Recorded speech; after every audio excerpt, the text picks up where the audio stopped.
എന്നാൽ പിന്നെ കുറച്ച് ചോറൊക്കെ കഴിച്ചോ കേട്ടോ. പറയും വേണ്ട ഡോക്ടറെ, ഇത് സുഖമാണ്, എൻ്റെ വേദന പോയി, നീര് പോയി, ക്ഷീണം മാറി, ഷുഗർ കൺട്രോളായി, പുകച്ചിൽ മരവിപ്പൊക്കെ മാറി, എൻ്റെ ഗ്യാസിൻ്റെ പ്രശ്നം എൻ്റെ ഏറ്റവും വലിയ പ്രശ്നമായിരുന്നു, അത് ഫുള്ളായിട്ട് ക്ലിയറായി. അപ്പം നമ്മൾ ചെയ്യുന്നത് എന്താ, ഒരു ലൈഫ് സ്റ്റൈൽ പറഞ്ഞു കൊടുത്തേച്ച് ചെയ്യിപ്പിച്ചിട്ട് അതിൻ്റെ എക്സ്പീരിയൻസ് വരുമ്പോൾ മാത്രമേ അവർക്കത് ഉൾക്കൊള്ളാൻ പറ്റത്തുള്ളൂ.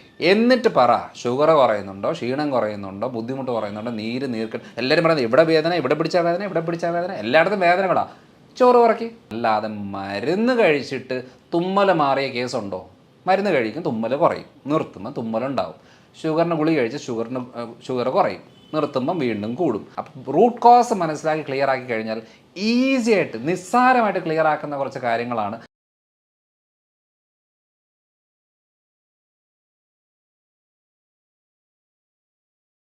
കോൺവോ ഹെൽത്തിൻ്റെ പുതിയൊരു വീഡിയോയിലേക്ക് എല്ലാവർക്കും സ്വാഗതം. നമ്മളുടെ കൂടെ ഇന്ന് കേരളത്തിലെ തന്നെ ഏറ്റവും സോഷ്യൽ മീഡിയയിൽ കൂടുതലായിട്ട് ഹെൽത്ത് ടോപ്പിക്സിലൊക്കെ ഡിസ്കഷൻ ചെയ്തുകൊണ്ടിരിക്കുന്നതാണ് ഡോക്ടർ മനോജ് ജോൺസൺ സാറാണ് നമ്മളുടെ കൂടെ ഉള്ളത്. അപ്പോൾ സാറോട് നമുക്ക് അല്പം കാര്യങ്ങൾ ചോദിച്ചിട്ട് ഡിസ്കഷൻ ആരംഭിക്കാം. മെയിനായിട്ട് സാറോട് ഞാൻ ചോദിക്കുന്നത്, സാറ് മെയിനായിട്ട് ലൈഫ് സ്റ്റൈൽ ഡിസീസുകളിലാണ് കൂടുതലായിട്ട് അഡ്രസ്സ് ചെയ്യാറുള്ളത്. അപ്പോൾ അതുകൊണ്ട് തന്നെ ലൈഫ് സ്റ്റൈൽ ഡിസീസുകളിൽ പൊതുവിൽ സാറ് ഏറ്റവും കൂടുതൽ കണ്ടുവരുന്നത് ഇവിടെ കേരളത്തിൽ സമൂഹത്തിൽ കൂടുതലായിട്ട് കണ്ടുവരുന്നത് എന്ത് ടൈപ്പ് ഓഫ് ഡിസീസസ് ഒക്കെയാണ്? ഇപ്പോൾ ലൈഫ് സ്റ്റൈൽ ഡിസീസ് ഏറ്റവും കോമൺ ആയിട്ട് നമ്മുടെ എല്ലാ സ്ഥലങ്ങളിലും ഉണ്ട്, എന്നാലും കേരളത്തിൽ കുറച്ച് കൂടുതലാണ്. കാരണം എന്ന് വെച്ചാൽ ലൈഫ് സ്റ്റൈൽ ഡിസീസ് എന്ന് പറയുമ്പോൾ നമ്മുടേത് ജീവിതശൈലിയായിട്ട് ബന്ധപ്പെട്ട പ്രശ്നങ്ങൾ. അതിൽ പ്രമേഹം വളരെ കോമൺ ആയിട്ടുള്ളൊരു കാര്യമാണ്. പിന്നെ blood pressure, hyper tension, cholesterol പ്രശ്നങ്ങൾ, ഫാറ്റ് ലിവർ ബുദ്ധിമുട്ടുകൾ, വെരിക്കോസ് പ്രശ്നങ്ങൾ, തൈറോയ്ഡ് റിലേറ്റഡ് ബുദ്ധിമുട്ടുകൾ, ഒബേസിറ്റി, വെയിറ്റ് കൂടുന്ന കാര്യങ്ങൾ. അപ്പോൾ ലിസ്റ്റ് എടുത്ത് നോക്കുമ്പോഴത്തേനും കുറേ പ്രശ്നങ്ങൾ നമ്മൾ ജീവിതശൈലി രോഗങ്ങളുമായിട്ട് ബന്ധപ്പെട്ട് നമ്മുടെ നാട്ടിൽ, പ്രത്യേകിച്ച് കേരളത്തിൽ വളരെ കോമൺ ആണ്. അപ്പോൾ അങ്ങനെ വരുമ്പം എന്തുകൊണ്ടാണ് ഇത്രയും കാര്യങ്ങൾ കോമൺ ആണെന്ന് സ്റ്റഡി ചെയ്ത് പോയപ്പോഴാണ് അതിൻ്റെ കാര്യങ്ങൾ എന്താണെന്ന് മനസ്സിലായത്. ഇന്ത്യയിൽ ഏറ്റവും കൂടുതൽ മരുന്ന് കഴിക്കുന്ന ഒരു സ്ഥലമാണ് കേരളം. കാരണം നമ്മുടെ മനോരമയുടെ ആ സർവേയിൽ തന്നെ പലർക്കും അറിയാം, ഒരു വ്യക്തി എന്ന് വെച്ചാൽ ഒരു സ്റ്റേറ്റിൽ 100-150 രൂപയാണ് ഒരു മാസം, അല്ലെങ്കിൽ ഒരു മാസം മരുന്നിന് വേണ്ടി ചിലവാക്കുന്ന സ്ഥലത്ത് കേരളത്ത് 2500 ചില്ലറ രൂപയാണ് ഒരാൾ ഒരു മാസം മരുന്നിന് വേണ്ടി ചിലവാക്കുന്നത്. അപ്പോൾ ഈ സർവേയിൽ നമുക്ക് മനസ്സിലാകുന്ന ഒരു കാര്യം എന്താണെന്ന് വെച്ചാൽ ഏറ്റവും കൂടുതൽ ആളുകൾ കോൺഷ്യസ് ആണ്, ഹെൽത്ത് കോൺഷ്യസ് ആണ് കേരളത്തിൽ. പക്ഷേ ആ ട്രാക്ക് ഒന്ന് മാറിപ്പോയി, അത്രേ ഉള്ളൂ. കാരണം ജീവിതശൈലി രോഗങ്ങൾക്കും മരുന്ന് കഴിച്ചാൽ ശരിയാകും എന്നുള്ള ഒരു തെറ്റിദ്ധാരണ വരുമ്പോഴാണ് ഈ മരുന്നുകളുടെ എണ്ണം കൂടുന്നത്. കാരണം എന്താണ്, നമ്മളൊരു വെയിറ്റ് കൂടുന്നു, അല്ലെന്നുണ്ടെങ്കിൽ ശ്വാസം മുട്ടലുണ്ടാകുന്നു, കൊളസ്ട്രോൾ കൂടുന്നു, ഫാറ്റ് ലിവർ വരുന്നു, ഷുഗറിൽ ചെറിയ വേരിയേഷൻ വരുന്നു, യൂറിക് ആസിഡ് കൂടുന്നു എന്നൊക്കെ പറയുന്ന ചേഞ്ചസ് വരുമ്പോഴേ നമ്മൾ ആദ്യം ഫോക്കസ് ചെയ്യുന്നത് ചെറിയ അളവിൽ ഷുഗർ കൂടിയല്ലോ ഉടനെ ഒരു മരുന്ന് കഴിക്കാം എന്നുള്ളതാണ്. പക്ഷേ അത് ഫുഡിൽ മാറ്റം വരുത്തി എക്സസൈസ് കറക്റ്റായിട്ട് ചെയ്തിച്ച് കുറയ്ക്കുക എന്നുള്ള മെത്തഡിനെക്കാട്ടിലും എളുപ്പപ്പണിയായിട്ട് നമ്മൾ ഒരു മരുന്ന് കഴിച്ചാൽ റെഡിയാകും എന്നുള്ളത് വിശ്വസിക്കുമ്പോഴാണ് ഏറ്റവും കൂടുതൽ തെറ്റ് വരുന്നത്. അതാണ് കേരളത്തിൽ ഏറ്റവും കൂടുതൽ കണ്ടുവരുന്നൊരു കാര്യം എന്ന് വെച്ചാൽ നമ്മളെല്ലാവരും എളുപ്പപ്പണിയിലെ ആൾക്കാരാണ്. നമുക്ക് ഭക്ഷണം ശ്രദ്ധിക്കാനോ അല്ലെങ്കിൽ ലൈഫ് സ്റ്റൈൽ നോക്കാനോ ഒന്നും പറ്റത്തില്ല. പക്ഷേ ഒരു ഈസി ആയിട്ട് ഒരു ഗുളികയോ ഒരു കഷായമോ ഒരു മരുന്നോ സിറപ്പോ ഇഞ്ചക്ഷനോ എന്തെങ്കിലും ഉണ്ടെങ്കിൽ അത് ഞാൻ നോക്കിക്കോളാം, അല്ലാതെ എനിക്ക് വേറെ കാര്യങ്ങൾ പറ്റുന്നില്ല എന്ന് വരുന്നതാണ് നമ്മുടെ കേരളത്തിലെ ഏറ്റവും വലിയൊരു പ്രശ്നം. പക്ഷേ ഒരു പ്രത്യേകത എന്താണെന്ന് വെച്ചാൽ ഈ ചികിത്സയോ മരുന്നോ ആശുപത്രികളോ ഡോക്ടർമാരോ മാറി മാറി ചെയ്തെങ്കിലും ഈ പ്രശ്നങ്ങൾ മാറുന്നില്ല. ഓരോ ദിവസവും പുതിയ പുതിയ രോഗങ്ങൾ, പുതിയ പുതിയ പ്രശ്നങ്ങൾ വന്നുകൊണ്ടിരിക്കുകയാണ്. വളരെ സിമ്പിളായിട്ടുള്ള എക്സാമ്പിൾ ഞാൻ പറയാം. ഇപ്പോൾ പ്രമേഹമുള്ള ഒരാൾ നമുക്ക് ഒരു ഹോസ്പിറ്റലിൽ പോകുന്നു, അതിനുള്ള മരുന്ന് കൊടുക്കുന്നു. 2 മാസം കഴിയുമ്പോഴത്തേനും അവർക്ക് വേറെ ഒരു പ്രശ്നം, അതല്ലെങ്കിൽ ഷുഗർ കൺട്രോൾ നിൽക്കുന്നില്ല. അപ്പോൾ എന്തായി, ഒരു ഗുളികയുടെ കൂടെ വേറൊരു ഗുളികയും കൂടെ ആഡ് ചെയ്തിട്ടാണ് കൊടുക്കുന്നത്. അപ്പോൾ അങ്ങനെ പോകുന്ന സമയത്തും പറയുന്ന കാര്യം എന്താ, കുഴപ്പമില്ല, നിങ്ങളൊന്നും പേടിക്കേണ്ട, നമ്മളിത് ഈ ഒരു ഡോസോടെ കൂട്ടുക ശരിയാകും. ഇങ്ങനെ 3-4 മരുന്നുകൾ കഴിഞ്ഞാൽ ഇൻസുലിനിലേക്ക് കയറി വന്നു കഴിയുമ്പോൾ ഒരു നേരം മതി എന്ന് പറഞ്ഞ് തുടങ്ങിയിട്ട് 2-3 തവണ ഡോസുകൾ ഇങ്ങനെ കൂട്ടിക്കൂട്ടി പോകുമ്പോൾ ജീവിതശൈലി രോഗങ്ങളുള്ള ഒരാൾ ജീവിതശൈലി മാത്രം ഫോക്കസ് ചെയ്യാതെ മരുന്നുകളിലേക്ക് വരുമ്പോൾ, അല്ലെങ്കിൽ ഭക്ഷണം ശ്രദ്ധിക്കാതെ മരുന്നുകളിലേക്ക് വരുമ്പോൾ ഡാമേജ് കൂടും. ശ്രദ്ധിച്ചിട്ടുണ്ടോ? ഷുഗറുള്ള ആളുകൾക്ക് ഷുഗർ കൺട്രോളായിരിക്കും, കാരണം എന്താ, മരുന്നെടുക്കുന്നു. പക്ഷേ കാലിന് പുകച്ചിൽ, മരവിപ്പ്, മസിൽ കയറ്റ പ്രശ്നങ്ങൾ, കാഴ്ച മങ്ങി വരുന്ന ബുദ്ധിമുട്ടുകൾ, ചില ആളുകളുടെ ഷോൾഡർ സ്റ്റിഫായിരിക്കും, ചിലപ്പം എന്തെങ്കിലും ജോലി ചെയ്യുന്നതിൻ്റെ ഭാഗമായിട്ട് ഭയങ്കരമായിട്ടും വേദന തുടങ്ങും, കൈ പൊങ്ങാൻ പറ്റാത്തൊരവസ്ഥ വരും. ഭൂരിഭാഗം ആളുകളിലും സംഭവിക്കുന്ന പുരുഷന്മാരിൽ ഉദ്ധാരണക്കുറവുണ്ടാകും. അപ്പം നമ്മൾ ഈ പറയുന്ന കാര്യങ്ങളെല്ലാം ബ്ലോക്കുകളാണ്, അതായത് ശരീരത്തിലെ രക്തക്കുഴലുകൾക്കെല്ലാം ബ്ലോക്കാണ്. പക്ഷേ ഇപ്പോൾ അവകാശപ്പെടും എൻ്റെ ഷുഗർ കൺട്രോളാണ്.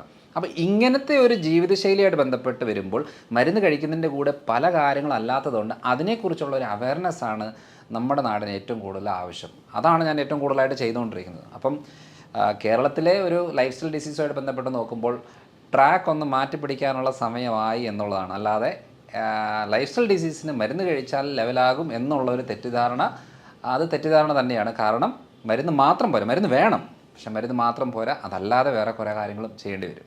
ഡോക്ടർ പറഞ്ഞ ആ ഒരു ട്രാക്ക് മാറ്റി പിടിക്കണം എന്നുള്ളത് എപ്പോഴോ ചിന്തിക്കേണ്ട അടുത്ത് എത്തിയിട്ടുണ്ട്.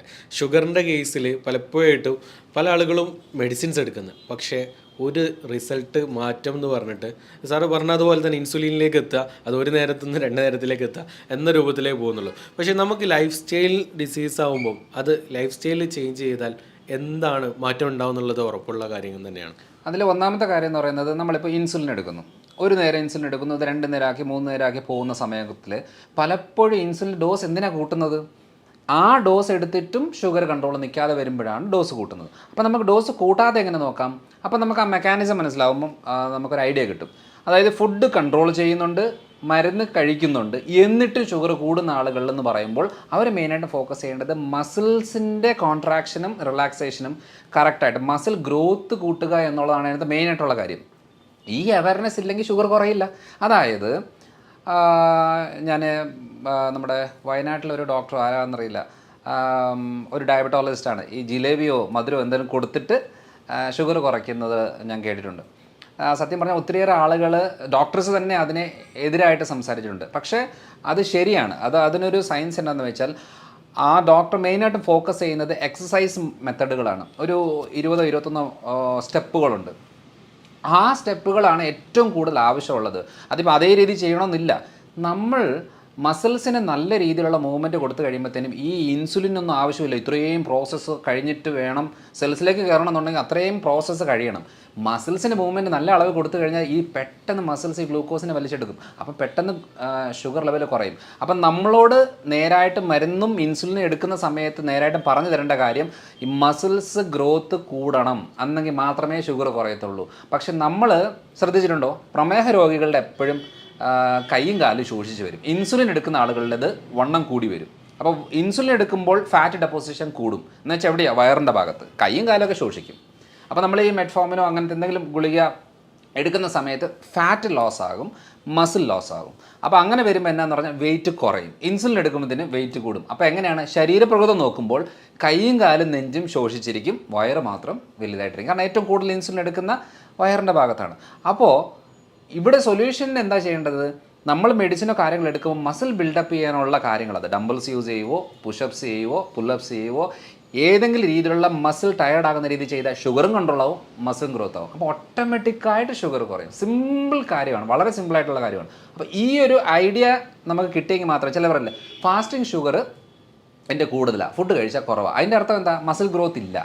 അപ്പം മസിൽ സ്ട്രെങ്തനിങ് ആയാൽ ഫാസ്റ്റിംഗ് ഷുഗർ കുറയും. ഇതാണ് അതിൻ്റെ ബേസിക് ട്രിക്കാണ്. അതൊരു വളരെ സിമ്പിളായിട്ട് ചെയ്യാൻ പറ്റിയ കാര്യങ്ങൾ ഇതൊക്കെയാണ്.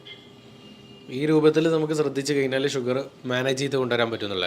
അപ്പോൾ ഭക്ഷണ രീതിയിൽ എന്തെങ്കിലും ഇതിലുള്ള കാര്യങ്ങൾ ശ്രദ്ധിക്കേണ്ടത്? ഭക്ഷണ രീതിയിൽ വളരെ ഇമ്പോർട്ടൻ്റ് ആയിട്ട് ശ്രദ്ധിക്കേണ്ട ഒരു കാര്യം, നമ്മുടെ ഒരു കാഴ്ചപ്പാടിൽ പൊറോട്ടയും ബീഫും കപ്പയും മീനും കൂന കൂട്ടി ചോറ് കഴിക്കുന്നതുമാണല്ലോ നമ്മുടെ ഒരു ട്രെൻഡ്. ഇപ്പം ഞാൻ ഇപ്പം കോഴിക്കോടും കണ്ണൂരും കോട്ടക്കലൊക്കെ കൺസൾട്ടേഷൻ്റെ ഭാഗമായിട്ട് വരുന്ന സമയത്ത് പലപ്പോഴും ഹോട്ടലിൽ നിൽക്കാറുണ്ട്, ഭക്ഷണം കഴിക്കാറുണ്ട്, പല വീടുകളിൽ പോകാറുണ്ട്. ഇപ്പോൾ ഇവിടെ എല്ലാം കാണുന്ന ഒരു കോമൺ കാര്യം എന്ന് പറയുന്നത് കൂടുതൽ അളവാണ്. കാരണം വയറ് നിറയണം. പിന്നെ ഏറ്റവും കൂടുതൽ ഈ മലബാർ ഏരിയയിലൊരു പ്രത്യേകത എന്ന് വെച്ചാൽ കഴിപ്പിച്ചിട്ടാണ് സന്തോഷം പ്രകടിപ്പിക്കുന്നത്. എന്ന് വെച്ചാൽ വയറ് നിറയെ കഴിപ്പിക്കുക.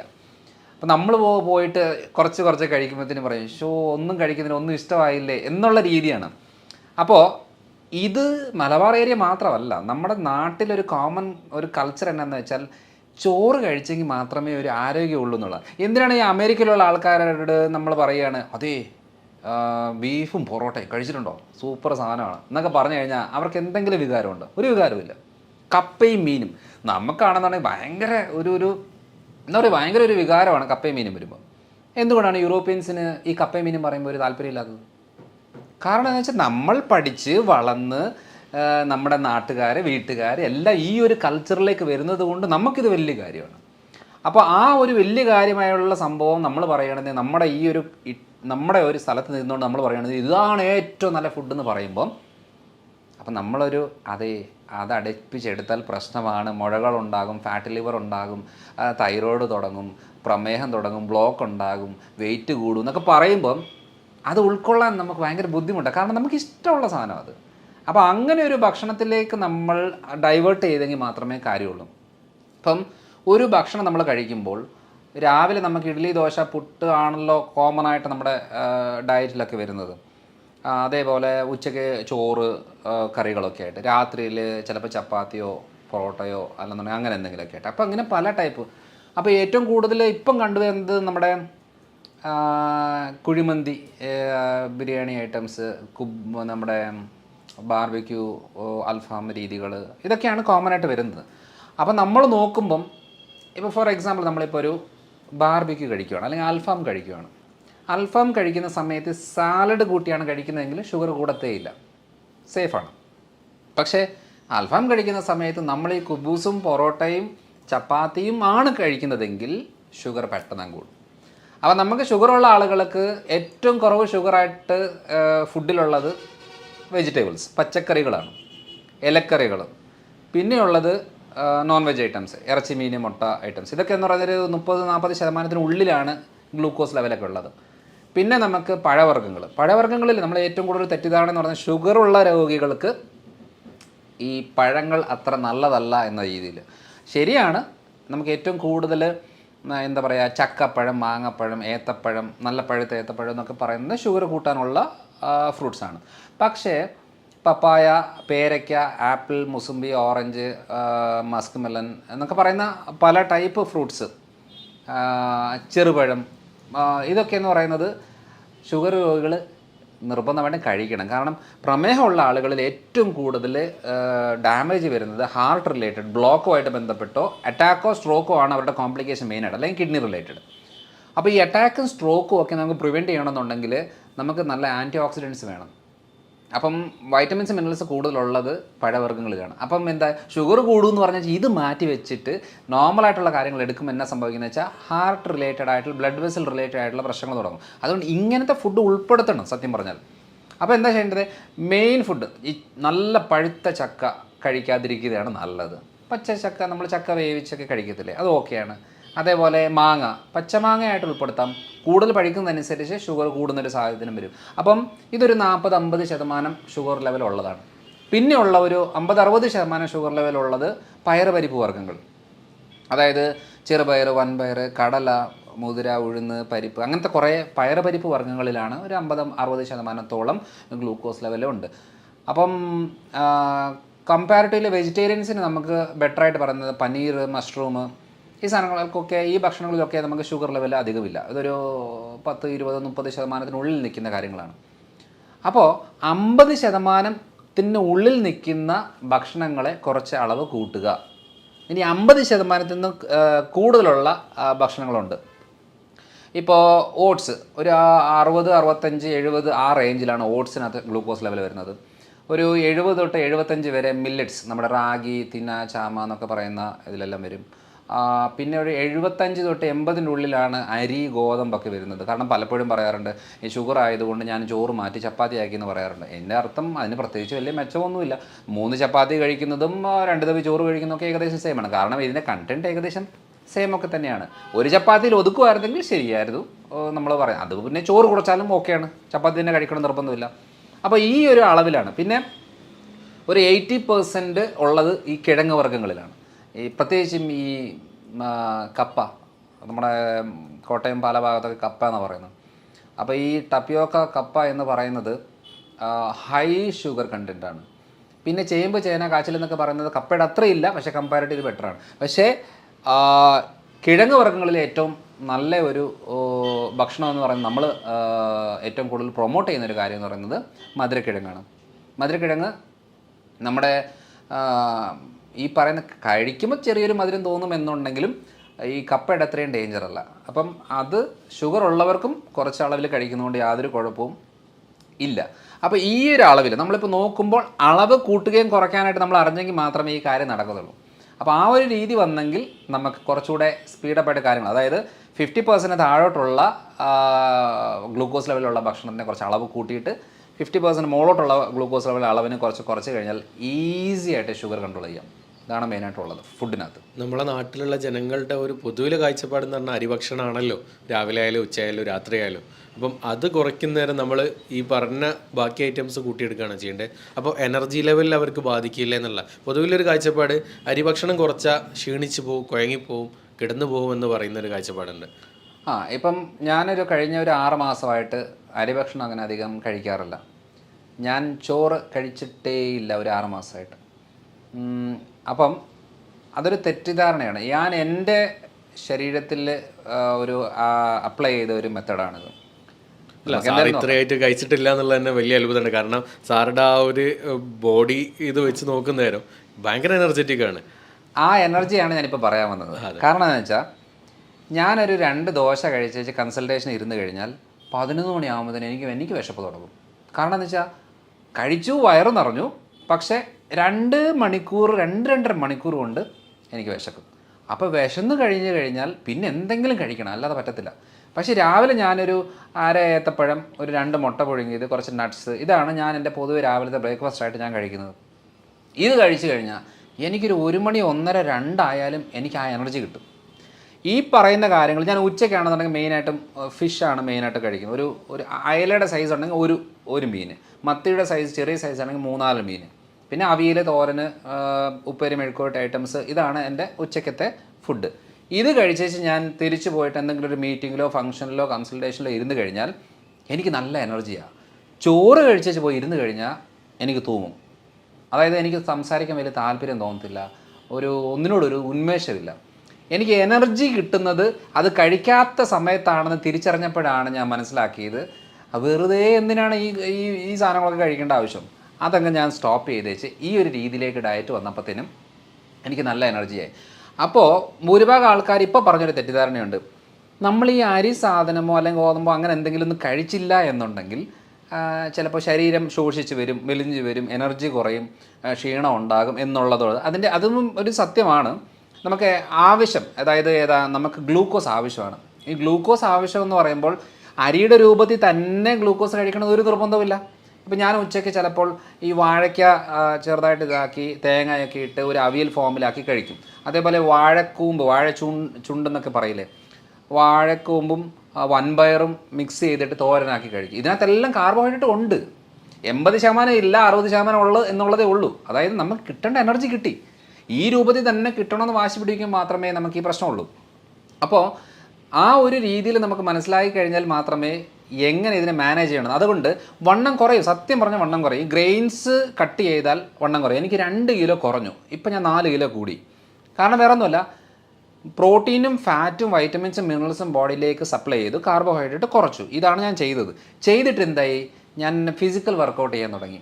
അതായത് ഒരു ദിവസം ഞാനൊരു 3/4 മണിക്കൂർ ജിം വർക്കൗട്ടുകൾ വീട്ടിൽ തന്നെ, അല്ലാതെ ജിമ്മിൽ പോയിട്ട് നമ്മൾ ഇതുണ്ട്, കുറച്ച് പുഷപ്സ്, ഡംബിൾസ് ചെയ്യുന്നത്, അതേപോലെ കുറച്ച് സ്ട്രെച്ചിങ് കാര്യങ്ങൾ, ബെഞ്ച് പ്രസ്, അങ്ങനത്തെ 3-4 കാര്യങ്ങൾ ഞാൻ ഒരു 3/4 മണിക്കൂർ കൊണ്ട് ചെയ്തു വന്നു. അന്നേരം എന്താ സംഭവിക്കുന്നത് വെച്ചാൽ മസിൽ കുറച്ച് ഗ്രോത്ത് ആകാൻ തുടങ്ങി. നമ്മളെപ്പോഴാണ് ഭക്ഷണം നിയന്ത്രിച്ച് മസിലിന് വർക്കൗട്ട് കൊടുത്തില്ലെന്നുണ്ടെങ്കിൽ എന്താ സംഭവിക്കുന്നത്, നമ്മൾ മെലിഞ്ഞ് ശോഷിച്ച് വണ്ണം കുറഞ്ഞ് വരും, ക്ഷീണം ഉണ്ടാവും. നമ്മൾ പ്രോട്ടീനും ഫാറ്റും വൈറ്റമിൻസും മിനറൽസും കുറച്ച് കാർബ്സും ഒക്കെ സപ്ലൈ ചെയ്തിട്ട് ഫിസിക്കൽ വർക്കൗട്ട് ഒന്ന് കൂട്ടിക്കഴിഞ്ഞാൽ ബോഡി നമുക്ക് മെയിൻറ്റെയിൻ ചെയ്യാൻ പറ്റും. ഇല്ലെങ്കിൽ എന്നാ സംഭവിക്കുന്നത് വെച്ചാൽ, ഇപ്പം കോമൺ ആയിട്ട് പറയുന്ന പോലെ ഇതൊന്നും കഴിച്ചില്ലെന്നുണ്ടെങ്കിൽ ഭക്ഷണമായിട്ട് കൂട്ടത്തേ ഇല്ല. പലപ്പോഴും കൺസൾട്ടേഷൻ വരുമ്പം 2 ആഴ്ച കഴിഞ്ഞ് വരുമ്പം നമ്മൾ ചോദിക്കും, എന്നാ ഉണ്ട്, നല്ല മാറ്റമുണ്ട്, കുഴപ്പമൊന്നുമില്ല, പിന്നെ ഞാൻ ഭക്ഷണം ഒന്നും ഇല്ല, ഞാൻ പട്ടിണിയാണ് ശരിക്കും പറയാം. അപ്പോൾ ഞാൻ ചോദിക്കും, രാവിലെ എന്താ കഴിക്കുന്നത്? രാവിലെ ഡോക്ടർ പറഞ്ഞ പോലെ കുറച്ച് ഏത്തപ്പഴം കുറച്ച് കഴിക്കും, കുറച്ച് മുട്ട ഓംലെറ്റ് ആക്കി കഴിക്കും എന്നൊക്കെ പറയും. ഓ ശരി. 11 മണിക്കോ 11 മണിക്കോ ഒരു പേരയ്ക്കോ അങ്ങനെ എന്തെങ്കിലും കഴിക്കും. ഉച്ചയ്ക്ക് കുറച്ച് മീനും കറികളൊക്കെ ആയിട്ട് കഴിക്കും. രാത്രി ഞാൻ സൂപ്പും വെജിറ്റബിൾസോ അല്ലെങ്കിൽ കുറച്ച് ചിക്കനോ അങ്ങനെ എന്തെങ്കിലും ആയിരിക്കും കഴിക്കുന്നത്. അപ്പോൾ ഞാൻ ചോദിച്ചു, നിങ്ങൾ പട്ടിണിയാന്ന് പറഞ്ഞതോ? അല്ല, ചോറ് ഇല്ലല്ലോ, ചോറ് ഞാൻ ഇപ്പോൾ 15 ദിവസമായിട്ട് ചോറ് കഴിക്കാതെ. അത് നമ്മളെ മലയാളികൾക്കുള്ള വേറൊരു സംഭവമാണ്. നേരത്തെ മരുന്നില്ല എന്ന് പറഞ്ഞാൽ അസുഖം മാറില്ല എന്ന് ചിന്തിക്കുന്നത് പോലെ അരിഭക്ഷണം ഇല്ലെങ്കിൽ ഭക്ഷണം ഇല്ല, അത് പട്ടിണിയാന്നാ. അപ്പോൾ അങ്ങനെ വരുമ്പോൾ എന്നാന്ന് വെച്ചാൽ, അപ്പം ഞാൻ ചോദിക്കും, ഇത്രയും കാര്യങ്ങൾ നിങ്ങൾ കഴിച്ചില്ലേ, എന്നിട്ട് നിങ്ങളുടെ ഷുഗർ എങ്ങനെയുണ്ട്? ഷുഗറൊക്കെ കൺട്രോളായി. ക്ഷീണം എങ്ങനെയുണ്ട്? ക്ഷീണമൊന്നുമില്ല, ഇപ്പം നല്ല ഇതായി. നീരും വേദനയൊക്കെയോ അതൊക്കെ മാറി, നല്ല മാറ്റമുണ്ട്. ഗ്യാസിൻ്റെ പ്രശ്നമൊക്കെയോ അത് 2-ാമത്തെ ദിവസം തന്നെ ക്ലിയറായി. ഇത്രയും മാറ്റങ്ങൾ വന്നിട്ട് നിങ്ങൾ പിന്നെ എന്തിനാണ് ഈ നഷ്ടബോധത്തോടെ ചോറ് കഴിക്കുന്നില്ലല്ലോ എന്ന് പറയുന്നത്? ഒരു കാര്യം ചെയ്യും, നിങ്ങൾ ഒരു ദിവസം ഒന്ന് കഴിച്ച് നോക്ക്, എന്നിട്ട് ഈ ബുദ്ധിമുട്ടുകളെല്ലാം 2-ാമത് ഉണ്ടാകുന്നുണ്ടോ എന്ന് നോക്ക്. അപ്പോൾ ഇത് പറഞ്ഞു കൊടുക്കുമ്പോൾ പലരും ചിലപ്പോൾ 1 മാസമൊക്കെ കഴിഞ്ഞ് വരുന്ന സമയത്ത് പറയും, ഞാൻ പറയാം എന്നാൽ പിന്നെ കുറച്ച് ചോറൊക്കെ കഴിച്ചോ കേട്ടോ. പറയും വേണ്ട ഡോക്ടറെ, ഇത് സുഖമാണ്, എൻ്റെ വേദന പോയി, നീര് പോയി, ക്ഷീണം മാറി, ഷുഗർ കൺട്രോളായി, പുകച്ചിൽ മരവിപ്പൊക്കെ മാറി, എൻ്റെ ഗ്യാസിൻ്റെ പ്രശ്നം എൻ്റെ ഏറ്റവും വലിയ പ്രശ്നമായിരുന്നു, അത് ഫുള്ളായിട്ട് ക്ലിയറായി, എനിക്കിത് സുഖമാണ്, എനിക്കിനിയും വേണ്ട, എനിക്ക് പഴയ രീതിയിൽ പോകണമെന്ന് ഒരു താല്പര്യമില്ല. അപ്പം നമ്മൾ ചെയ്യുന്നത് എന്താ, ഒരു ലൈഫ് സ്റ്റൈൽ പറഞ്ഞു കൊടുത്തേച്ച് ചെയ്യിപ്പിച്ചിട്ട് അതിൻ്റെ എക്സ്പീരിയൻസ് വരുമ്പോൾ മാത്രമേ അവർക്കത് ഉൾക്കൊള്ളാൻ പറ്റത്തുള്ളൂ. അല്ലെങ്കിൽ ദൈവമേ ഇതൊക്കെ ഇങ്ങനെ കഴിച്ച് എങ്ങനെ ജീവിക്കും എന്ന് ചോദിക്കുന്നുണ്ട്. ഇപ്പം ഞാനിപ്പോൾ പുറത്ത് പോകുന്ന സമയങ്ങളിലൊക്കെ എനിക്ക് വീട്ടിലെ ഒരു പ്രോട്ടോക്കോൾ ചെയ്യാൻ പറ്റത്തില്ല. അപ്പോൾ ഞാനിപ്പോൾ പുറത്ത് പോകുമ്പം ബിരിയാണി കഴിച്ചു എന്ന് വെച്ചു. ബിരിയാണി ഞാൻ ആ ഒരു ചിക്കൻ പീസ് ഉണ്ടെങ്കിൽ 2 ചിക്കൻ പീസ് എടുത്തേച്ച് ഒരു ഇത്രയും അതിൻ്റെ റൈസ് ഇത്രയും എടുക്കുകയുള്ളൂ. അപ്പോൾ നോക്കുമ്പം എൻ്റെ ബിരിയാണി മൊത്തം വേസ്റ്റാണ്. കാരണം അത് ചോറ് മൊത്തം ഞാൻ കഴിക്കത്തില്ല. ഞാൻ ഈ പീസുകൾ കഴിച്ച് കുറച്ച് സാലഡും കാര്യങ്ങളൊക്കെ എടുത്ത് വെച്ച് കഴിക്കും. അപ്പം എന്ന് വെച്ചാൽ നമ്മൾ എവിടെ പോയാലും ഇത് ശീലിക്കാൻ പറ്റും. ഞാനൊരു കല്യാണത്തിനോ ഫംഗ്ഷനൊക്കെ പോയി കഴിഞ്ഞാൽ ഞാൻ അവിടെയുള്ള എല്ലാ വെറൈറ്റിയും കഴിക്കും. പക്ഷേ ഞാൻ ഈ ചോറും ബിരിയാണിയോ അല്ലെങ്കിൽ ഫ്രൈഡ് റൈസോ ആ സാധനം തൊടത്തില്ല. എന്തെങ്കിലും ഫിഷോ ചിക്കനോ അല്ലെങ്കിൽ സാലഡ്സോ വെജിറ്റബിൾസോ അങ്ങനെ എന്തെങ്കിലും ഉണ്ടെങ്കിൽ അത് ഉൾപ്പെടുത്തി കഴിക്കും. അപ്പോൾ അങ്ങനെ വരുമ്പോൾ എന്നാന്ന് വെച്ചാൽ നമ്മൾ ശ്രദ്ധിച്ചിട്ടുണ്ടോ, കല്യാണമോ ഫംഗ്ഷനോ പരിപാടിയൊക്കെ നമ്മൾ ഫുഡ് കഴിച്ച് കഴിഞ്ഞാൽ ഭയങ്കര ക്ഷീണമാണ്. പിന്നെ നമുക്ക് ആ ദിവസം ഒന്നിനും നമ്മളെ കൊണ്ട് കൊള്ളത്തില്ല. എവിടെയെങ്കിലും പോയി കടന്നാൽ മതി, ഇരുന്നാൽ മതി എന്നല്ലാതെ വേറൊരു ചിന്തയും കാണത്തില്ല. കാരണം എന്താണെന്നറിയോ, ഈ കഴിച്ച് അടിച്ച് കുഴച്ച് കയറ്റി കഴിയുമ്പോണ്ടല്ലോ ശരീരത്തിന് ആകെ വിഷമമാണ്, ബുദ്ധിമുട്ടാണ്. അപ്പോൾ എന്ത് ചെയ്യും, ഇനിയും ഈ വ്യക്തിക്ക് ഒരു എനർജി കൊടുത്തു കഴിഞ്ഞാൽ ഇവൻ വീണ്ടും പോയി കഴിക്കും. അപ്പോൾ അതുകൊണ്ട് തന്നെയാണ് എവിടെയെങ്കിലും ഒന്ന് തളർത്തി കടത്തിയിട്ട് വേണം ഇതൊന്ന് ദഹിപ്പിച്ച് ക്ലിയറാക്കി പുറത്തേക്ക് കളയാനും സ്റ്റോർ ചെയ്ത് വെക്കാനുമായിട്ട് ശരീരം നോക്കുന്നത്. പക്ഷേ ഞാനീ പറഞ്ഞ മെത്തേഡൊന്ന് ചെയ്ത് നോക്കിക്കേ, നമുക്ക് കല്യാണ ഫുഡൊക്കെ കഴിച്ച് കഴിഞ്ഞാൽ ഒരു കുഴപ്പമില്ല, നമുക്കൊരു എനർജി ആയിരിക്കും.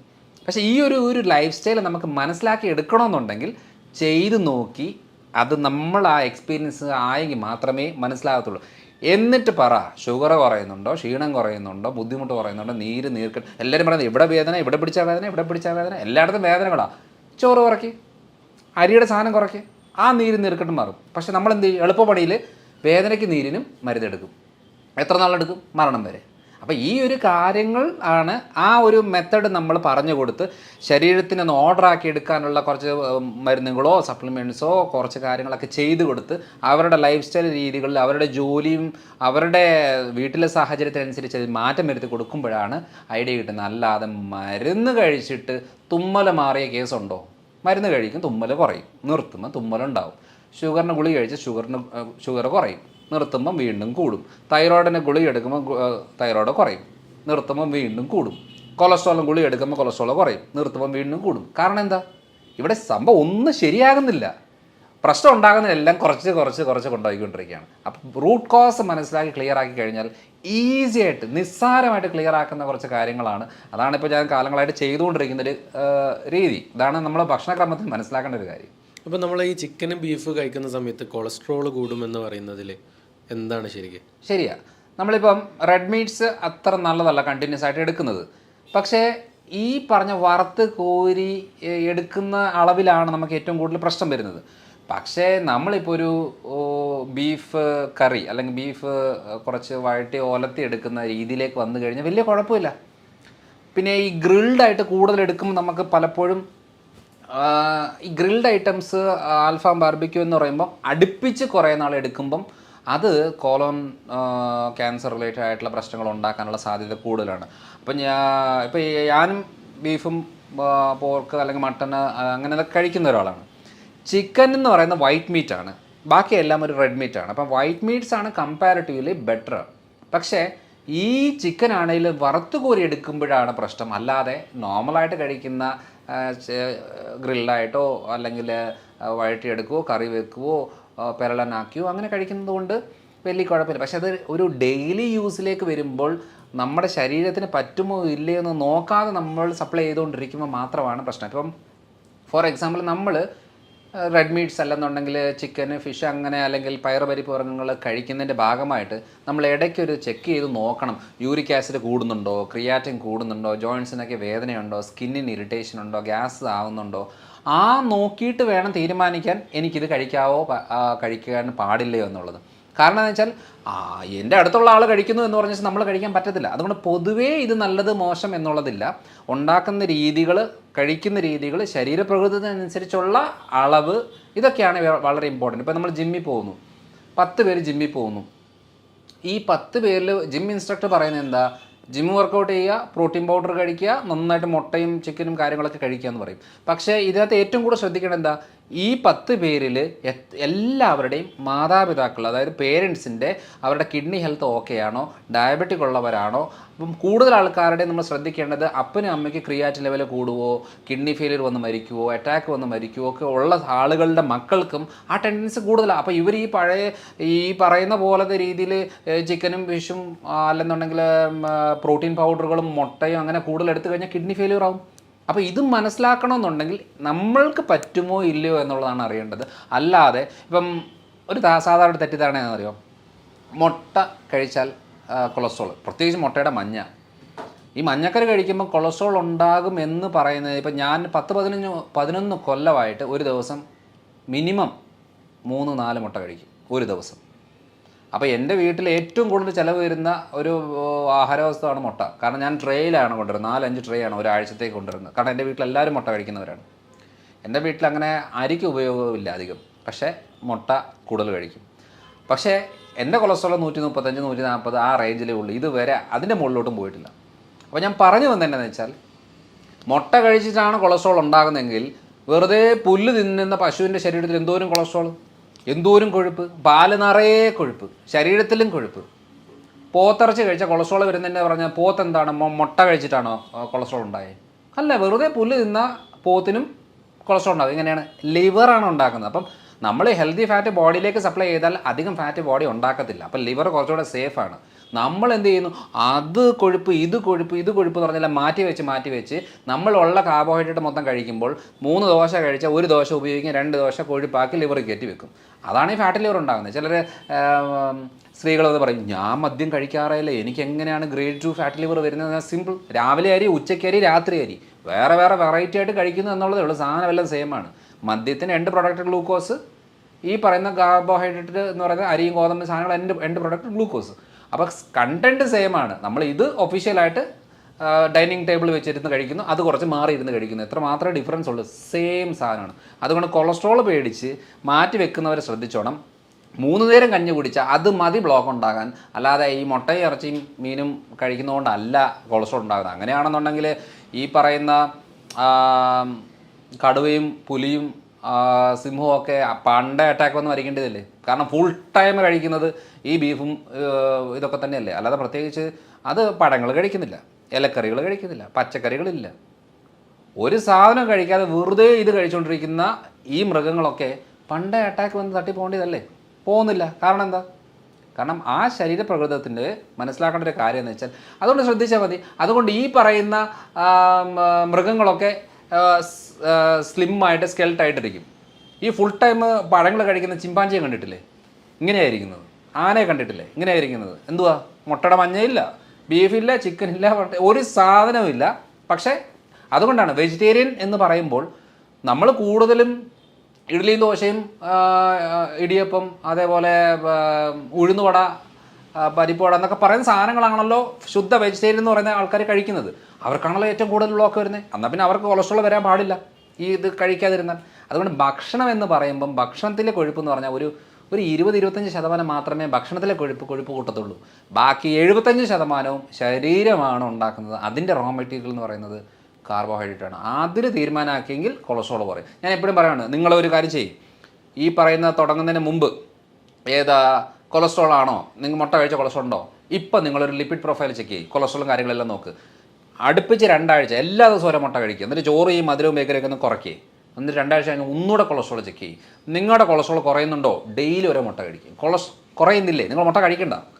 അങ്ങനെയാണ് തീരുമാനിക്കേണ്ടത്. അല്ലാതെ പൊതുവേ ബീഫിന് പ്രശ്നമാണ്, പോത്ത് പ്രശ്നമാണ്, അല്ലെങ്കിൽ ചിക്കൻ പ്രശ്നമാണ്, മുട്ട പ്രശ്നമാണ് എന്ന് പറഞ്ഞ് വെച്ചിരിക്കുക. അതൊക്കെ വറുത്ത് കോരി അതിനെ വല്ലാത്ത രീതിയിൽ ആക്കി എടുക്കുമ്പോൾ മാത്രമേ പ്രശ്നമുള്ളൂ. അല്ലാതെ ഇതൊന്നും ഒരു പ്രശ്നമല്ല. ഇതൊക്കെ നമുക്ക് നിസ്സാരമായിട്ട് നമ്മുടെ ഈ വിശ്വാസവും ശരീരവും തമ്മിൽ യാതൊരു ബന്ധവുമില്ല. വിശ്വാസം എന്തും ആയിക്കോട്ടെ, എനിക്കത് ഈ മതഗ്രന്ഥത്തിൽ ഇത് കഴിക്കാൻ പാടില്ല, ഓക്കെ, കഴിക്കണ്ട. പക്ഷേ ശരീരത്തിന് പാടുണ്ടോ ഇല്ലയോ എന്നുള്ളത് നോക്കേണ്ട ആവശ്യമില്ല. കാരണം എന്ന് വെച്ചാൽ ശരീരത്തിന് ആവശ്യം പാമ്പിനെ കഴിച്ചാലും ശരീരം നോക്കുന്നത് പ്രോട്ടീനും ഫാറ്റും ഒക്കെ ആയിട്ടാണ്. അല്ലാതെ നമുക്കത് ഇഷ്ടമുണ്ടോ ഇഷ്ടമില്ല എന്നുള്ളത് രണ്ടാമത്തെ കാര്യം. ശരീരത്തിൻ്റെ എല്ലാം സെയിമാണ്. ഇതാണ് മെയിനായിട്ടും ഫുഡിൽ നമ്മൾ ശ്രദ്ധിക്കേണ്ടത്. അപ്പോൾ പൊതുവിൽ സാറെടുത്ത് കൂടുതലായിട്ട് വരുന്നൊരു കേസുകൾ എന്ത് ടൈപ്പ് ഓഫ് കേസ് ആയിരിക്കും? നമ്മളിപ്പോൾ പല കേസുകൾ ഇങ്ങനെ ഡിസ്കസ് ചെയ്ത് ഇങ്ങനെ വന്നു. അപ്പോൾ ഏറ്റവും കൂടുതലായിട്ട് കണ്ടുവരുന്നത് എന്താണ്? ചിലപ്പം വരുന്ന പേഷ്യൻ്റ് തന്നെ ഇന്ന കേസിലേക്ക് മാറുന്നുണ്ടാവും. വരുന്ന ഒരു അസുഖത്തിനായിരിക്കും, അത് നോക്കുന്നേരം റൂട്ട് കോസ് കണ്ടെത്തുമ്പോൾ വേറെ എത്തും. ഞാൻ ലൈഫ് സ്റ്റൈൽ ഡിസീസിൽ പ്രമേഹമാണല്ലോ വളരെ കോമൺ ആയിട്ട് വരുന്നത്. പക്ഷേ എൻ്റെ മേഖലയായിട്ട് ഞാൻ കരുതുന്നത് തൈറോയ്ഡാണ്. കാരണം വേറൊന്നുമല്ല, എനിക്ക് തൈറോയ്ഡ് ചികിത്സിക്കാൻ ഇഷ്ടം ഉണ്ടായിട്ടല്ല തൈറോയ്ഡ് എന്ന് പറയുന്നത്. പക്ഷേ പ്രമേഹമുള്ള ആളുകൾക്കും ബി പി ഉള്ളവർക്കും സ്കിന്നിൻ്റെ പ്രശ്നമുള്ളവർക്കും ടെൻഷൻ ഉള്ളവർക്കും നെഞ്ചിടിപ്പുള്ളവർക്കും അതേപോലെ മുടി കൊഴിച്ചിലുള്ളവർ, താരന്, ദഹന പ്രശ്നങ്ങൾ, കോൺസ്റ്റിപ്പേഷൻ ബുദ്ധിമുട്ടുകൾ, ടയർഡ്നെസ്, ടെൻഷന്, ഇതെല്ലാത്തിൻ്റെയും നമ്മൾ റൂട്ട് കോസ് ചെക്ക് ചെയ്ത് വരുമ്പോഴത്തേനും തൈറോയ്ഡിലാണ് വന്ന് നിൽക്കുന്നത്. കാരണം വേറൊന്നുമല്ല, ഈ പറയുന്ന പ്രശ്നങ്ങൾക്ക് അവർ കാലങ്ങളായിട്ട് മരുന്നെടുക്കുന്നവരാ. ഇപ്പോൾ എൻ്റെ അടുത്ത് ആരെങ്കിലും വരുന്ന ആൾക്കാരോട് എന്നോട് പറയുകയാണ്, ഡോക്ടറെ എനിക്ക് തുമ്മലാണ്, 10 കൊല്ലമായിട്ട് തുമ്മലാണ്, മരുന്നെടുക്കുമ്പം കുറയും പിന്നെയും വരും. അപ്പോൾ എൻ്റെ മനസ്സിൽ സഡൻ കണക്റ്റായി പോകുന്നത് തൈറോയ്ഡാണ്. കാരണം എന്ന് വെച്ചാൽ ഇത് പറയാൻ കാരണം, ഇത് മെഡിക്കൽ ടെക്സ്റ്റിൽ അങ്ങനെ ഒരു എക്സ്പ്ലനേഷൻ ഇല്ല. മെഡിക്കൽ ടെക്സ്റ്റിൽ നമ്മളൊരു തുമ്മൽ എന്ന് പറയുമ്പോൾ ഒരു അലർജിക്ക് റിലേറ്റഡ് ആയിട്ടാണ് നമ്മൾ ഫോക്കസ് ചെയ്യുന്നത്. അതേപോലെ സ്കിന്നിലൊരു ചൊറിച്ചിൽ, കുരുക്കൾ, പാടുകളെന്നൊക്കെ വരുമ്പോൾ മെഡിക്കൽ ടെക്സ്റ്റിൽ ഫോക്കസ് ചെയ്യുന്നത് സ്കിൻ റിലേറ്റഡ് ആയിട്ടുള്ള കണ്ടീഷനാണ്. അതേപോലെ യൂട്രസിലെ മുഴ, ബ്ലീഡിങ് റിലേറ്റഡ് പ്രശ്നം ഉണ്ടെന്നുണ്ടെങ്കിൽ ഗൈനക്ക് റിലേറ്റഡ് ആയിട്ടാണ് മെഡിക്കൽ ടെക്സ്റ്റിൽ പറയുന്നത്. പക്ഷേ തൈറോയ്ഡ് ഉള്ളവർക്കാണ് ഏറ്റവും കൂടുതൽ ഈ ബ്ലീഡിങ് റിലേറ്റഡ് പ്രശ്നം വരുന്നത്. നമ്മളിവിടെ DNC ചെയ്തും യൂട്രൈൻ വാഷും ചെയ്തും സർജറിയും ചെയ്തും ഹിസ്റ്ററക്ടമിയും ചെയ്തും നടന്നാലും ആ പ്രശ്നങ്ങൾ മാറാത്തതിൻ്റെ മെയിൻ കാര്യം എന്ന് പറയുന്നത് റൂട്ട് കോസ് വേറെ കിടക്കുന്നതുകൊണ്ടാണ്. അപ്പോൾ ഇത് പറയാനായിട്ടൊരു കാരണം കൂടെ ഉണ്ട്. തൈറോയ്ഡിൻ്റെ ഒരു പ്രത്യേകത എന്ന് വെച്ചാൽ, ഇത് എന്തുകൊണ്ടാണ്, എന്നോട് പലരും ചോദിച്ചിട്ടുണ്ട്, അതെന്തുകൊണ്ടാണ് മറ്റു ആളുകൾ ഇതിൽ ഇങ്ങനെ പറയാത്തത്? ഡോക്ടർ മാത്രം എന്തിനാണ് ഈ തൈറോയ്ഡിലേക്ക് എല്ലാ കാര്യവും തൈറോയ്ഡിലേക്ക് പോകുന്നത്? ടെൻഷൻ എന്ന് പറഞ്ഞ ഉടനെ തൈറോയ്ഡ് പറയുന്നു, സ്കിന്നിൻ്റെ പ്രശ്നം എന്ന് പറഞ്ഞാൽ തൈറോയ്ഡ് പറഞ്ഞു. എന്തുകൊണ്ടാണ് മറ്റു ഡോക്ടേഴ്സോ അല്ലെ മറ്റു ആളുകളോ ഇത് പറയാത്തത് എന്ന് ചോദിക്കുന്നതിൻ്റെ മെയിൻ കാര്യം കൂടെ ഞാൻ പറയാം. ഞാൻ സ്ഥിരം കേൾക്കുന്നൊരു ചോദ്യം ആയതുകൊണ്ട് പറയുകയാണ്. അതായത് ഇത് എൻ്റെ ഒരു എക്സ്പീരിയൻസ് ആണ്, അല്ലാതെ ഞാനിങ്ങനെ ഒരു ബുക്കിൽ പഠിച്ചു, കോളേജിൽ പോയി പഠിച്ചു എന്നുള്ളതല്ല. കാരണം ആ ടെക്സ്റ്റ് ബുക്കുകളിൽ അങ്ങനെ ഇല്ല, മെഡിക്കൽ ടെക്സ്റ്റിൽ അങ്ങനെ ഇല്ല. കാരണം 5.5 കൊല്ലം പഠിച്ചിട്ട് ഞാൻ ഇതുവരെ കേട്ടിട്ടില്ല തൈറോയ്ഡുകാർക്ക് ഗ്ലൂട്ടൻ പാടില്ല എന്നുള്ളത്. കാരണം ആ ടെക്സ്റ്റ് ബുക്കിൽ അങ്ങനെ ഒരു സംഭവമേ ഇല്ല. അതേപോലെ പാല് പാടില്ല എന്നുള്ളത് ഇതിനകത്തില്ല. അപ്പോൾ ഏറ്റവും കൂടുതൽ ഞാൻ ഫോക്കസ് ചെയ്യുന്നത് റിസർച്ച് ഏരിയ ആയതുകൊണ്ട് റിസർച്ചിൽ വന്ന കാര്യങ്ങൾ ചിലപ്പം 5, 8, 10, 20 കൊല്ലത്തിന് ശേഷം ചിലപ്പോൾ ടെക്സ്റ്റ് ബുക്കിലേക്ക് വരും. അന്നേരം ചിലപ്പോൾ എല്ലാവരും പറയുമായിരിക്കും. അപ്പോൾ ഏറ്റവും കൂടുതൽ ശ്രദ്ധിച്ചാൽ മതി മുടി കൊഴിച്ചിൽ കണ്ടീഷൻ. നമ്മൾ എണ്ണകളും തൂത്ത് ഷാമ്പൂ മാറ്റിയെടുത്ത് മരുന്നുകൾ അപ്ലൈ ചെയ്ത് പല മൾട്ടിവിറ്റാമിൻ മരുന്നുകൾ എടുത്ത് ഫുള്ള് ചെയ്തെങ്കിലും മുടി കൊഴിച്ചിൽ മാറുന്നില്ല. കാരണം എന്താ? സിമ്പിൾ കാര്യമാണ്. അപ്പോൾ അതേപോലെ തന്നെ ഈ തൈറോയ്ഡിലേക്ക് കണക്ട് ചെയ്യുകയാണ് ഞാൻ എല്ലാ കാര്യങ്ങളും. സ്കിന്ന് എപ്പോൾ നോക്കിയാലും സ്കിന്നിൽ ഫംഗൽ ഇൻഫെക്ഷൻസ്, ചൊറിച്ചിൽ, പാടുകൾ, മുഖത്ത് ഇങ്ങനെ പാടുകൾ വന്നുകൊണ്ടിരിക്കുകയാണ്. അപ്പം നമ്മൾ സ്കിന്നിൻ്റെ പ്രശ്നമാണെന്ന് പറഞ്ഞ് സ്കിന്നിൻ്റെ ഡോക്ടറെ കാണുമ്പോൾ എന്താ ചെയ്യുന്നത്? ഓയിൻമെൻറ്റുകളോ ലോഷനോ സൺസ്ക്രീനോ അല്ലെന്നുണ്ടെങ്കിൽ ഈ പറഞ്ഞ ഫംഗൽ ക്രീമുകളോ അല്ലെങ്കിൽ കുറച്ച് ആൻറ്റി ഫംഗൽ ആൻറ്റി ബാക്ടീരിയൽ ആയിട്ടുള്ള മരുന്നുകളോ ഇതിലാണ് പൊയ്ക്കൊണ്ടിരിക്കുന്നത്. കാരണം എന്താ? തൈറോയ്ഡ്, ഇൻറ്റസ്റ്റൈന്, ലിവർ, ഈ 3 ഓർഗൻ എന്തെങ്കിലും പ്രശ്നം ഉണ്ടെങ്കിൽ 99% സ്കിന്നിലാണ് അതിൻ്റെ പ്രശ്നം കാണിക്കുന്നത്. പക്ഷെ നമ്മൾ സ്കിന്നാണ് ക്ലിയർ ആക്കി മേക്കപ്പ് ചെയ്ത് നടന്നുകൊണ്ടിരിക്കുന്നത്. ഇവിടെയാണ് ആക്ച്വൽ പ്രശ്നം കിടക്കുന്നത്. അപ്പോൾ സ്കിന്നിൻ്റെ പ്രശ്നം എന്ന് വന്നാലും ഞാൻ കണക്ട് ചെയ്ത് നോക്കുന്നത് തൈറോയ്ഡ് ഉണ്ടോ എന്നുള്ളതാണ്. കുട്ടികളുണ്ടാവുന്നില്ല, കൺസീവ് ആവുന്നു, എബോഷനായി പോകുന്നു, തൈറോയ്ഡാണ്, കണ്ണടച്ച് പറയും തൈറോയ്ഡാണ്. പക്ഷേ നമ്മളെന്ത് ചെയ്യും? IVF എടുത്ത് 2 പ്രാവശ്യം 3 പ്രാവശ്യം 5 പ്രാവശ്യമൊക്കെ എടുത്ത് വെറുതെ അബോഷനായി പോകുന്ന കണ്ടീഷൻ ആവശ്യം പോലുണ്ട്. എന്നാലും നോർമൽ തൈറോയ്ഡ് മാത്രം ചെക്ക് ചെയ്തിട്ട് പറയും നമുക്ക് തൈറോയ്ഡ് ഇല്ല എന്നുള്ളത്. പക്ഷേ തൈറോയ്ഡിൽ എന്ന് പറയുന്നത് എത്ര 10ലധികം രോഗാവസ്ഥകൾ തൈറോയ്ഡിലുണ്ട്. പക്ഷെ ആകെ ചെക്ക് ചെയ്യുന്നത് ഹൈപ്പോ ആണോ ഹൈപ്പർ ആണോ എന്ന് വെച്ചാൽ ബ്ലഡ് ടെസ്റ്റ് ചെയ്യുന്നത് മരുന്ന് ഈ ഹൈപ്പർ കണ്ടീഷന് മാത്രമേ മരുന്നുള്ളൂ. ഹൈപ്പറിന് മരുന്ന് എടുത്തിട്ടും കാര്യമില്ല, കാരണം ഒന്ന് പിടിച്ചു നിൽക്കാനല്ലാതെ വേറൊരു ഉപയോഗമില്ല. ഹൈപ്പോയ്ക്ക് നമ്മൾ ഈ തൈറോയ്ഡ് അത് ഇതൊക്കെ ആയിട്ട് നമ്മൾ എടുക്കുന്നത്. അപ്പോൾ ഈ ഒരു കാര്യത്തെ അതുകൊണ്ടാണ് പലരും പറയുന്നത് എൻ്റെ TSH നോർമലാ അതുകൊണ്ട് എനിക്ക് തൈറോയ്ഡ് ഇല്ല. അതിൻ്റെ അർത്ഥം തൈറോയ്ഡ് ഇല്ല എന്നല്ല, നിങ്ങളുടെ തൈറോയ്ഡ് പ്രശ്നങ്ങളിലെ ഹൈപ്പോ തൈറോയിഡിസം എന്ന് പറയുന്നൊരു കണ്ടീഷൻ ഇല്ല എന്ന് മാത്രമേ ഉള്ളൂ. അപ്പോൾ ആർക്കെങ്കിലും റിപ്പീറ്റഡ് ആയിട്ടുള്ള അബോഷൻസ് നടക്കുന്നു, കുട്ടികൾ ഉണ്ടാവാത്ത കണ്ടീഷൻ വരുന്നു, ആദ്യത്തെ കുട്ടി ഉണ്ടായിട്ട് പിന്നെ ഉണ്ടാകാതെ കുറേ ഗ്യാപ്പ് വരുന്നു, അല്ലെങ്കിൽ സ്കിൻ ഇൻഫെക്ഷൻ വരുന്നു, താരൻ മുടികൊഴിച്ചിൽ കൂടുന്നു, വെറുതെ ഇരുന്നാലും ടെൻഷൻ അടിക്കുന്ന സ്വഭാവത്തിലേക്ക് വരുന്നു, ശരീരഭാരം എന്തെങ്കിലും ചെയ്താലും ശരീരം നീര് നിറയുന്നു, എവിടെ പിടിച്ചാലും വേദനകൾ ഉണ്ടാകുന്നു, ജോയിൻസിന് വേദന, മസിൽസിന് വേദന, കുറച്ച് കാര്യങ്ങൾ എന്തെങ്കിലും ചെയ്തു കഴിഞ്ഞാൽ ശരീരം മടുക്കുകയാണ്, മടിയാണ്, ഒരു കാര്യത്തിലേക്ക് പോകാനോ ചെയ്യാനോ തോന്നാത്തൊരവസ്ഥ വരികയാണ്. ഇങ്ങനെയൊക്കെ വരുമ്പോൾ നമ്മൾ ആദ്യം ആലോചിക്കുന്നത് എന്താണെന്ന് വെച്ചാൽ തൈറോയ്ഡ് ഗ്ലാൻഡ് പ്രവർത്തിക്കുന്നില്ല പ്രോപ്പറായിട്ട്. ചിലപ്പോൾ ബ്ലഡ് ടെസ്റ്റ് ചെയ്ത TSH നോർമൽ ആയിരിക്കും. അപ്പോൾ നമ്മൾ പറയും കുഴപ്പമൊന്നുമില്ല, തൈറോയിഡിന് കുഴപ്പമില്ല. പക്ഷെ നമ്മൾ സ്കാൻ ചെയ്ത് ആരും നോക്കുന്നില്ലല്ലോ. ഇപ്പം ഞാനിപ്പോൾ ഒരു 3-4 കൊല്ലമായിട്ട് ഇപ്പോൾ ഒരു ദിവസം നമുക്കൊരു 200-250 പേഷ്യൻസ് ഒരു ദിവസം വരുമ്പോൾ, അതേപോലെ 200 പേഷ്യൻസ് എടുക്കാം, നമുക്കൊരു എവറേജ് 10 ദിവസം ആകുമ്പത്തിന് ഒരു 2000 പേര്, 30 ദിവസം ആകുമ്പത്തിന് 6000 പേര്, 10 മാസം ആകുമ്പത്തിന് 60000 പേര്, ഒരു കൊല്ലം ഒരു 75000 പേര് മിനിമം നമ്മൾ കൺസൾട്ട് ചെയ്യുന്നുണ്ട്. നമുക്ക് 25,000 മാറ്റിക്കോ, ഒരു 50,000 പിടിച്ചോ. ഒരു 4 കൊല്ലമായിട്ട് 2 ലക്ഷം പേരെയാണ് ഈ 4 കൊല്ലത്തിൽ നമ്മൾ കൺസൾട്ട് ചെയ്തിട്ടുള്ളത്. ഈ പറയുന്ന ആളുകളിലെല്ലാം ഞാൻ അപ്ലൈ ചെയ്ത് നോക്കുന്നത് എന്താണെന്ന് വെച്ചാൽ റിസർച്ചിൽ എന്ത് പറഞ്ഞു, ഇവർക്ക് ഗോതമ്പ് നിർത്തും, TSH നോർമലായിരിക്കും, പ്രശ്നങ്ങളെല്ലാം കിടക്കും, ഗോതമ്പ് സ്റ്റോപ്പ് ചെയ്യുമ്പോഴത്തേന് ഇവരുടെ നീർക്കെട്ടും വേദനയൊക്കെ കുറയും. എന്ന് വെച്ചാൽ വെയിറ്റ് കൂടിക്കൊണ്ടിരിക്കുന്നവരുടെ വെയിറ്റ് കുറയും. ഇത് മെഡിക്കൽ ടെസ്റ്റ് ഇല്ലാത്തത് കൊണ്ട് എന്ത് പറയും, ബാക്കി എല്ലാവരും മരുന്നെടുത്തോ ബാക്കിയെല്ലാം ഓക്കെയാണ്, കാരണം TSH നോർമലാണല്ലോ. അപ്പോൾ TSH നോർമലാണ് ശരിയാ, പക്ഷേ ഡോക്ടറെ ഞാൻ കുറേ കാലങ്ങളായിട്ട് ഈ തൈറോയിഡിന് മരുന്ന് കഴിക്കുന്നു, എൻ്റെ മുടി കൊഴിച്ചിലും മാറുന്നില്ല, വെയിറ്റ് കൂടി വരുന്നു, മുഴകളുണ്ടാകുന്നു, ടെൻഷൻ വരുന്നു, ക്ഷീണം വരുന്നു, വേദനകളുണ്ടാകുന്നു, ഇതെല്ലാം ഉണ്ട്. അപ്പോൾ പറയുന്നത് എന്താ, ഇത് വേറെ പ്രശ്നമാണ്, നിങ്ങൾ പോയിട്ട് വേറെ ഡോക്ടറെ കാണുക എന്നുള്ളതാണ് പറയുന്നത്. പക്ഷേ ഇതൊന്നും വേറെ പ്രശ്നമല്ല. നിങ്ങൾ ആ തൈറോയ്ഡ് ഗ്രന്ഥി നന്നായിട്ട് പ്രവർത്തിക്കാൻ തുടങ്ങിയാൽ ഈ തല തൊട്ട് കാല് വരെയുള്ള പ്രശ്നങ്ങൾ ക്ലിയർ ആകും. പക്ഷേ എന്താ ചെയ്യുന്നത് വെച്ചാൽ അങ്ങനെ ഒരു കാര്യം നമ്മൾ പൊതുവേ മെഡിക്കൽ കോളേജുകളിൽ പഠിപ്പിക്കാത്തത് കൊണ്ട് എന്നാ സംഭവിക്കുന്നതെന്ന് വെച്ചാൽ തൈറോയ്ഡ് നോർമലാണല്ലോ നിങ്ങൾ വേറെ ചെയ്തു എന്നാണ് പറയുന്നത്. പക്ഷേ ആക്ച്വലി ചെയ്യേണ്ട കാര്യം ലിവർ, ഇൻറ്റസ്റ്റൈൻ ഈ 2 അവയവങ്ങൾ പ്രവർത്തിക്കാൻ തുടങ്ങിയെങ്കിൽ മാത്രമേ ഈ തൈറോയിഡിന് മരുന്നെടുത്താൽ ആ മരുന്ന് ശരീരത്തെ പിടിക്കത്തുള്ളൂ, അല്ലെങ്കിൽ ഏക്കത്തുള്ളൂ. കാരണം ഏറ്റവും കൂടുതൽ ഈ T4 കൺവേർട്ട് ചെയ്ത് T3 ആകുന്നതും അബ്സോർപ്ഷൻ നടക്കുന്നതും എല്ലാം ലിവറിലും കുടലിലും ഒക്കെയാണ്. നമ്മൾ മരുന്നെടുക്കുന്നതിന് ബ്ലഡിൽ ഓക്കെ ആണെന്ന് പറഞ്ഞാൽ ഓക്കെ അല്ല. പലപ്പോഴും സംഭവിക്കുന്ന കാര്യം എന്താണെന്ന് വെച്ചാൽ അവർക്ക് എപ്പോഴും മരുന്നെടുക്കുന്നതിൻ്റെ ഭാഗമായിട്ട് ബ്ലഡിലെല്ലാം നോർമലാണ്, ഒരു കുഴപ്പമില്ല, പക്ഷെ അവർക്ക് തല പൊങ്ങാൻ പറ്റത്തില്ല. അവസാനം നമ്മൾ അടുപ്പിച്ച് പോയി കഴിയുമ്പോൾ ഡോക്ടർ എന്ത് പറയും, നിങ്ങൾ പോയി സൈക്കാട്രിസ്റ്റിനെ കാണണം, കാരണം ഇത് ടെൻഷനാണ്, നിങ്ങളുടെ തോന്നലാണ്, ഇതൊക്കെ എല്ലാവർക്കും ഉള്ളൊരു കാര്യമാണ് എന്ന് പറയുമ്പോൾ നമുക്കതിനൊന്ന് ശരിക്കും എനിക്ക് വല്ല മാനസികമാണോ, കാരണം എൻ്റെ ടെസ്റ്റ് ചെയ്തിട്ട് ബ്ലഡ് എല്ലാം ഓക്കെയാണ്, ഒരു കുഴപ്പമില്ല, സ്കാൻ ചെയ്തിട്ടും കുഴപ്പമില്ല, പിന്നെ എന്താ എൻ്റെ പ്രശ്നം എന്ന് ആലോചിക്കുമ്പം അപ്പം ശരിയാ ഡോക്ടർ പറഞ്ഞത് തന്നെ ആയിരിക്കും. ഇപ്പം നമ്മളൊരു ഫാമിലി ഇപ്പം ഹസ്ബൻഡിൻ്റെ മുമ്പിൽ വെച്ച് വൈഫിനോട് പറയുകയാണ്, അതെ നിങ്ങൾക്ക് സൈക്കാട്രി പോയി കാണുക, കാരണം നിങ്ങൾക്ക് ടെൻഷനും തോന്നലും ഒക്കെയാണ്, നിങ്ങൾ വെറുതെ ഒച്ച വെക്കുകയും ബഹളം വെക്കുകയും കരയുകയും ഒക്കെ ചെയ്യുന്നത്, അതുകൊണ്ട് നിങ്ങൾക്ക് മാനസിക ബുദ്ധിമുട്ടാണെന്ന് പറഞ്ഞു കഴിഞ്ഞാൽ ഈ കാര്യമാണല്ലോ ഹസ്ബൻഡിൻ്റെ മനസ്സിൽ കിടക്കുന്നത്. പിന്നെ വീട്ടിൽ ചെന്ന് കഴിഞ്ഞാൽ ഈ ഹസ്ബൻഡ് എന്ത് ചെയ്യുന്നു വെച്ചാൽ എല്ലാവരുടെ മുമ്പിൽ ഈ ഒരു വ്യക്തിയെ മാനസിക രോഗിയായിട്ട് ചിത്രീകരിക്കുകയാണ്. അപ്പോൾ എന്നാന്ന് വെച്ചാൽ മക്കളും കളിയാക്കും, വീട്ടിലുള്ളവരും കളിയാക്കും, പിന്നെ നമ്മുടെ ഒരു ഫീലിങ്സിനോ ഇമോഷൻസിനോ വിലയേ ഇല്ല.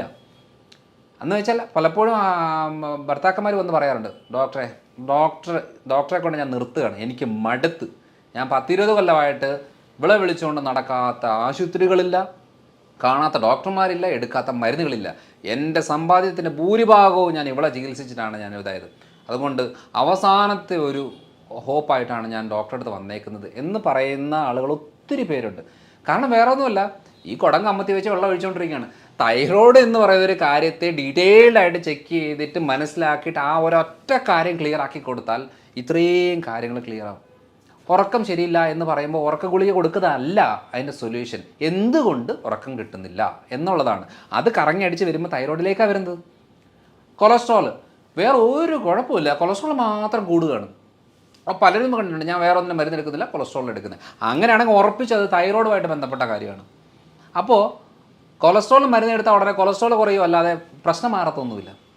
അപ്പോൾ നമുക്ക് എന്ത് ചെയ്യുന്നത്, കൊളസ്ട്രോൾ അങ്ങനെ അടുപ്പിച്ച് കുറേ വലിയ ഡോസേജിൽ എടുത്തുകൊണ്ടിരുന്നാൽ നമുക്ക് ഹാർട്ടിലെ മസിൽ വീക്കാവും, ബ്ലഡ് വെസൽസിന് ഡാമേജ് വരും. അതുകൊണ്ട് ഒരു ചെറിയ ഡോസിലേക്ക് കൊളസ്ട്രോൾ എടുക്കുന്ന പോലല്ല. പിന്നെ കുറച്ച് കഴിയുമ്പോൾ കൊളസ്ട്രോൾ കൺട്രോൾ നിൽക്കുന്നില്ല, പിന്നെ 20 ഉള്ളത് 40 ആക്കി 80 ആക്കി എങ്ങനെ പോവും? അത് 100% നമ്മുടെ ഹെൽത്തിനെ വളരെ മോശമായിട്ട് ബാധിക്കും. അപ്പോൾ രണ്ടാമത്തെ കാര്യം എന്ന് പറയുന്നത് ബ്ലീഡിങ്. എത്ര സ്ത്രീകൾക്കാണെന്നറിയാവോ അവസാനം യൂട്രസ് എടുത്ത് കളയേണ്ട ഒരു അവസ്ഥ വരുന്നത്? വേറൊന്നുമല്ല, ബ്ലീഡിങ് നിൽക്കുന്നില്ല. ഒരു മാസത്തെ മെൻസ്ട്രേഷൻ എന്ന് പറയുന്നത് 10-15 ദിവസമൊക്കെയാണ്. ഒന്ന് കഴിഞ്ഞ ഉടനെ 10 ദിവസം കൊണ്ട് വീണ്ടും മെൻസ്ട്രേഷൻ തുടങ്ങുകയാണ്, ഈ മുഴകളുണ്ടാകുകയാണ്. അപ്പോൾ ഈ പറയുന്ന ബ്ലീഡിങ് നിൽക്കാനും മെൻസ്ട്രേഷൻ നോർമലാകാനും വേണ്ടി മരുന്ന് കഴിച്ചാൽ ആ പ്രശ്നം മാറില്ല. കാരണം അതിങ്ങനെ ആയുഷ്കാലം മുഴുവനും കിടക്കും. തൈറോയ്ഡ് കൺട്രോൾ ആയാൽ ഈ പ്രശ്നം മാറും.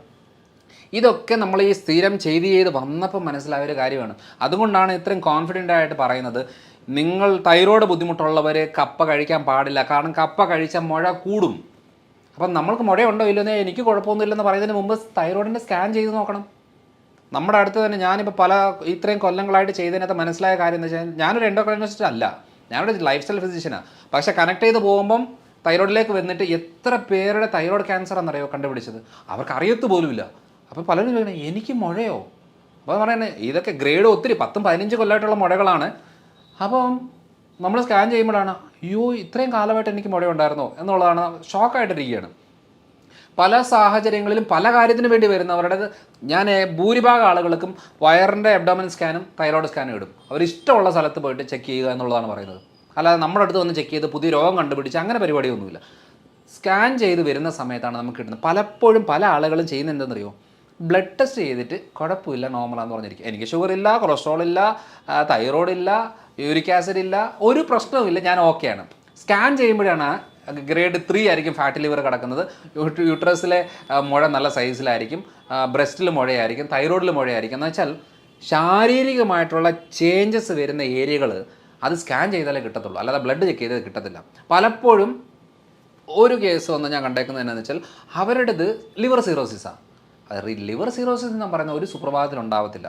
അല്ലെങ്കിൽ എന്തെങ്കിലും ഹെവി ഡോസ് മരുന്നുകളോ എന്തെങ്കിലും എടുക്കുന്നതിൻ്റെ ഭാഗമായിട്ട് ചിലപ്പോൾ ഒരു 1-2 മാസം കൊണ്ട് വരുമായിരിക്കും, അല്ലെങ്കിൽ 10-20 കൊല്ലം എടുത്തിട്ട് ഉണ്ടാകുന്ന ഒരെണ്ണമാണ്.